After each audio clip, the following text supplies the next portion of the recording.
Hi everyone, hi all you lovelies, and welcome to the channel, or welcome back if it's not your first video. I appreciate you so much either way. As you know, this is a space for all things midlife, living our most authentic lives, and having a little fun along the way. Today's topic, I really just want to dive into a little bit, talking about kind of like the reinvention piece of midlife, and that doesn't necessarily have to be on a large scale where we're talking about like major like career switch or moving and to a totally new country, or really like finding a new partner, finding a major new path, although it could be, but it's more just talking about finding things that allow us to grow and to be more aligned with our purpose in life and what we're supposed to be doing. I feel like I've had a calling for a lot of things that I've just ignored because of societal messaging, but also the messaging in my own head, if I'm being honest. And I think it's especially relevant for those of us in our 40s, 50s, and beyond, and as women. We're told a lot of things as women societally. We're told that it's almost like, unfortunately, there's something called the sexual marketplace value, which a lot of these red pill guys use, and others have adopted, unfortunately, where, supposedly we're not attractive and we're not seen in our 40s, 50s, and beyond, and we don't matter. The work we do doesn't matter, and we don't have as much of an impact, and it's almost like we're supposed to like silently just kind of like go away and, get more and more settled in the path that we're already on, no matter what that is. And a lot of times that could be you are a stay-at-home mom with your children and you feel like you can never break out of that, even as they grow up. And again, I'm not speaking to circumstances where that's your choice and you are loving maintaining your home and being there for your children and whatever else that might look like for you. I, again, will always be the voice of supporting you and your choices. I'm more talking about people that feel like they want to do something and they're ignoring it. Or they want to do something, but they feel like they can't. It's too late. They have that, what I still have, it still follows me, is imposter syndrome. Like, am I really capable of this? Do I really know what I'm talking about? Is this something I really can handle? But I've learned to sit with the imposter syndrome and welcome in the doubts and embrace the fear and challenges. And it's actually really empowering once you do that, because you actually, by default and by kind of stepping into some of the things that others aren't naturally wanting to do as they age, you naturally create almost like a niche for yourself because you stand out and you can feel that you're standing out in a way that's difficult, or it's a negative, or what I've learned is you can make it a positive, because it can be really inspirational for others to see other people going through a path where they do something later on in life. In fact, some of my own inspirations in life have been, I had a friend that I worked together with her in corporate America, healthcare and clinical trials for many years. And I think she's a little bit older than me, so she might be like early 50s, but if you see this video and you're not, it's not because I'm making assumptions. I just feel like I remember that from conversations as far as like our age difference. And I'm connected with her through social media, and I see that she has taken all of these amazing leaps in her life where she always had a calling to become an actress. And she started out small, just kind of like getting what would you call, I don't know, like local movie shoots or like being extras and things, to like now she has her own, just in a couple of years, she's doing commercials, she has her own portfolio, she's always doing work, but it's like joyful work. And it's so incredible. Like, I love it so much.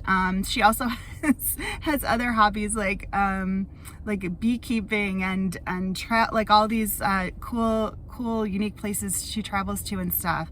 But that's been like one example. And then I have also seen, there's a friend of mine from high school where she's always wanted to like dabble in art, and she's now like producing, again, that was like little pieces by little pieces, but she has her own like Etsy shop where she creates these amazing collages and stuff. And why not, why not do it? Because in a way, midlife gives us this little like kick in the butt that sometimes we need. It's like you can ignore those callings for so long and feel like, unfortunately for me, it was like an inherent misery of just going to work every day. It was miserable because of the work I was doing, not because I'm lazy or don't want to be productive at all. It wasn't aligned with my path at all, and I could feel it every day. It was dreadful. And so the changes that I'm making in my life, although they are a hit economically right now, they are such a fill for my soul that it's not even a question. Like the fears that I have, even if I suffer financially, it will never make up for the joy that I feel. So I guess what I'm saying is like, you can do it. Oh, and you know what else I thought about is like all the people that feel that you have to hit a retirement age, which again, if you want to retire and your dream is like on a beach somewhere and just sipping drinks and reading books and traveling, living your best life, amazing. And I can't say that there's not a part of me that's like, oh, that's a fantastic plan. But like, think about the people in our government. I'm not saying they're representatives of joy, okay? I'm not going to go into political discussion, that's for sure. But my point is, there are people in the government, I was going to say respected people, but people in the government who have very important jobs, whether they're doing them correctly or not. They have very important jobs, and they are using their minds and skill sets much into their 70s, 80s, and beyond. And nobody bats an eye at where it's not even questioned. And it's like, well, why am I and others here in the main society, the little peon people,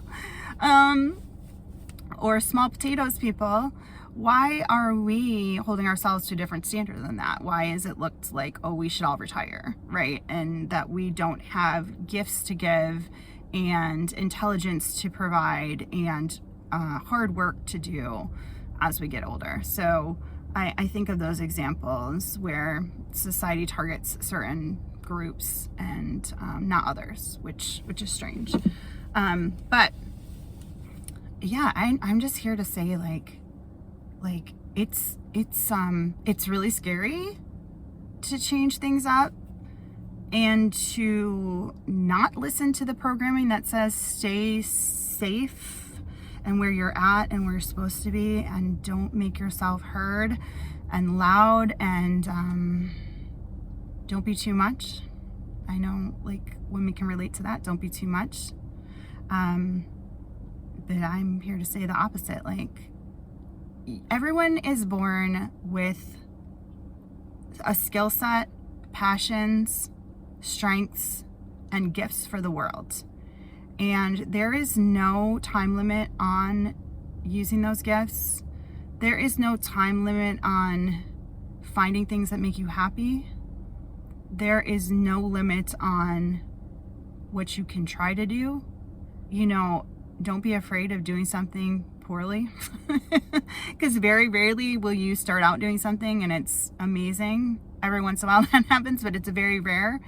And another thing I'm realizing is like, even if like for right now with YouTube, if I create content where like somebody doesn't like it or doesn't resonate, or maybe it's like something where I don't get a lot of views on it, that's okay, because even if that's deemed as a failure in somebody else's eyes, it's not for me. It's like, because I'm doing what I enjoy, and I'm happy to do it. Even if it was, I created a video a while back where it was like, post even if nobody's watching, because it's good to reflect on your life. It's great to help others, but it's good to reflect on your own life. So my point of this video being, like, there's no age where you can't fall in love, where you can't find a new career, where you can't challenge yourself, learn something new, find a new hobby, insert yourself into things where you're not supposed to be, like weight competitions, marathon running, anything where it's like, nope, I can't, because guess what? There are people out there that are doing those things, and more. And so again, I'm so interested in anything that you all have experienced. Like, what are you afraid to do and why? Or what were you afraid to do, pushed through those fears, and got to a place where you were succeeding in the ways that you determine, like, what success is. It's a great age. I love aging. I love it. I love getting older. Every year is better than the previous year. I always say, I know there's like physical limitations that can happen. I know that there's, annoyances of aging. Like, I'm pretty sure I'm going to belong to the bifocals club soon, even though I really don't want to. Like, I've now been the person in the restaurants that have to shine my phone lights onto the menus, and I didn't think that was an issue. And then one of my friends is like, that's the sign. I'm like, what do you mean that's the sign? No. But I love it, really. I love the feeling authentic. I love not caring, and I love challenging myself to try new things, because on the other side of that is this amazing feeling of empowerment. You feel just so empowered, and you guys all got this. I know you do. Try something new. I hope you find your joys. Again, you get to define what those are. Nobody else does. And yeah, thank you for listening. Subscribe if you like to support my channel or hear more. Either way though, I hope you are having an excellent day, and I'm sending so much love. Okay, bye-bye.